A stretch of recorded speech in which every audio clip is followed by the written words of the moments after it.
En la teoría, los ejercicios de líneas, ya sean cortas, medias o largas, tienen el mismo procedimiento, podemos decirle, donde identificamos qué tipo de línea es, recordando que las líneas cortas tienen una longitud menor a 80 kilómetros. Las líneas medias van de 80 kilómetros o 80 y piquito hasta 240 kilómetros y las líneas largas de 240 kilómetros en adelante, ¿verdad? Este ejercicio es el desarrollo de una línea de transmisión corta que tiene un circuito simple de 345 kV, 50 Hz y presentan los siguientes parámetros kilométricos, que son las constantes kilométricas que nosotros estuvimos viendo en las primeras clases que tuvimos. La resistencia R, 0,08 ohm por kilómetro. La inductancia L, que tienen ahí 1,336 milihenrios por kilómetro. La capacitancia 8,6 por 10 a la menos 3 microfaradios por kilómetro.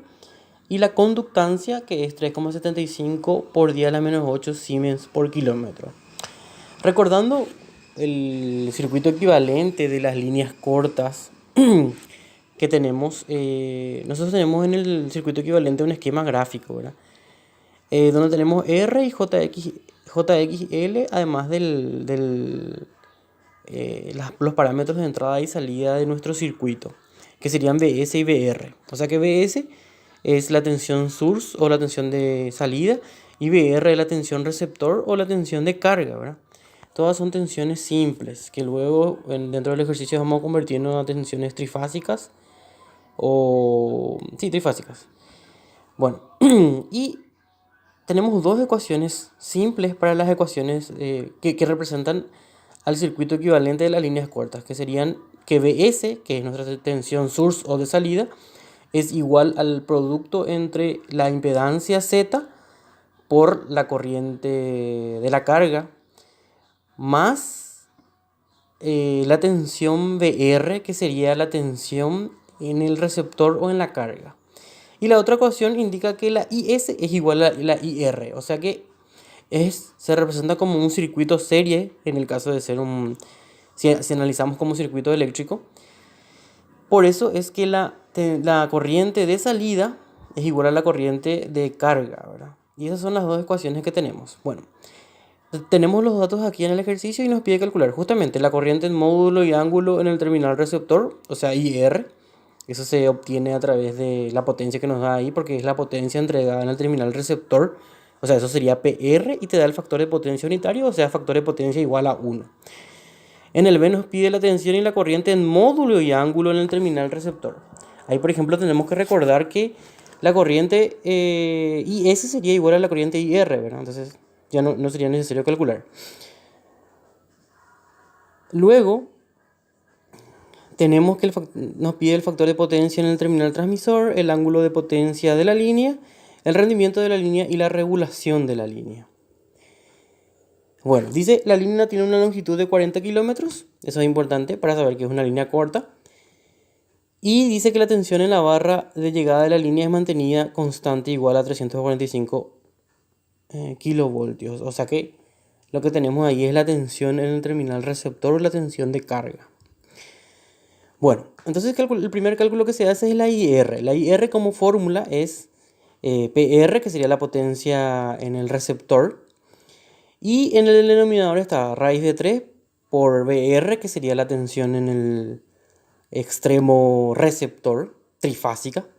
Y por el coseno de phi sub R, dice que eso sería el coseno de phi sub R, el ángulo en el terminal receptor. Entonces tenemos que ese es el factor de potencia en el terminal receptor, que me da como dato dentro de mi problema. Entonces tenemos IR es igual a 502,04 y piquito ampere. Y el ángulo de potencia es 0, porque cuando calculamos el ángulo de potencia tenemos que hacer el coseno a la inversa del factor de potencia que me da. En este caso, el coseno a la inversa del factor de potencia que me da, que es 1, resulta como ángulo 0. Por eso, ahí en el recuadro tienen el valor de la IR. Bueno, luego calculamos la IS, recordando que la IS dentro del circuito equivalente de las líneas cortas es igual a la IR, entonces tiene el mismo resultado, 502,0437 ángulo 0 amperios. Luego nos pide el cálculo de la tensión en el mismo punto, tensión en el terminal transmisor o en el source. Y utilizamos la fórmula que sería esta IR que acabo de calcular multiplicado por la impedancia y se le suma la tensión en el extremo receptor. Bueno, entonces lo que hacemos en este caso es calcular la Z, que sería la impedancia y cuya fórmula es R más JXL. Nosotros tenemos las constantes kilométricas, entonces tenemos que multiplicar por la longitud, por eso está ahí 0,08 más, para el cálculo de la XL sería 2pi frecuencia L, entonces por eso tenemos, y la J, ¿verdad? Entonces sería 2pi por 50, que sería nuestra frecuencia, por el valor de la L, y todo eso entre paréntesis porque multiplicamos por la longitud de la línea. Luego así obtenemos el valor de la Z. Luego esto, que es la impedancia, se pasa al formato polar, ¿verdad? Porque es más fácil de calcular la ABS. Entonces, en este caso, para calcular la ABS, sí o sí debemos utilizar una calculadora utilizada para eso, ¿verdad? O sea que tiene que ser una calculadora que pueda hacerme los cálculos en forma polar o rectangular, ¿verdad? O sea que tenga complejos, números complejos. Eso también tiene la calculadora normal, ¿verdad? Pero es un poquitito más difícil de hacer. Es mejor cuando tenemos el modo complejo. Bueno, y entonces ahí calculamos la ABS, que sería la multiplicación de R por la Z, y luego sumamos la tensión simple BR. O sea que la tensión monofásica sería, porque nosotros calculamos la Z, calculamos por fase. Entonces por eso hacemos la multiplicación de la IS o la IR, que ya es independiente porque es un circuito